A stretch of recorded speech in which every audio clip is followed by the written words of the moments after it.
So the mission of Boston Food Forest Coalition is to reclaim vacant urban spaces to design it as edible community public space. But we're not just planting that tree, we're sitting under that tree and talking to each other across divides of race and class and language. And say we grow much more than food, we're growing relationships.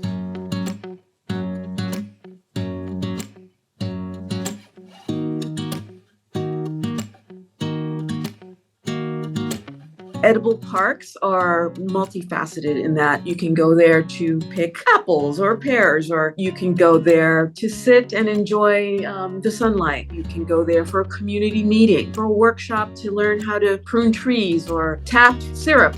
It's not necessarily that there's a cookie cutter when it comes to a food forest. It's really about what's the community design purpose, like you design towards a purpose, and what does the community need this space to be. So sometimes they come up with themes like food as medicine. Other neighborhoods have focused on other aspects. There's a food forest where they were really, at first, more interested in wildlife. And a lot of the food they're growing is for the songbirds and the pollinators and to restore biodiversity. And they also realized as they were planting it out that they could put some fruits in there that they enjoy too, It's really a third space, a place where people can find each other, build stronger community, as well as an edible park.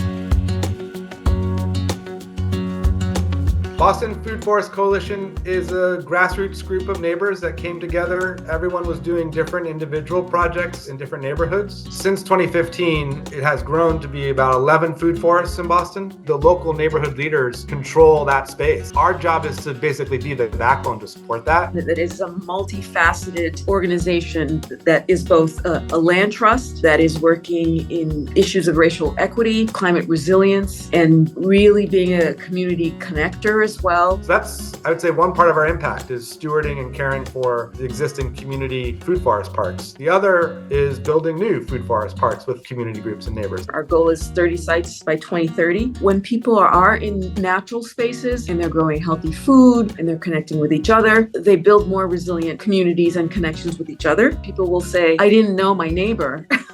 And through this work, they are meeting their neighbors, literally design meetings, community meetings as we build food forests together. That, to me, is community resilience. It's like when we have relationships with each other and the experience of succeeding together and taking care of our community, that's something we can fall back on in future challenges.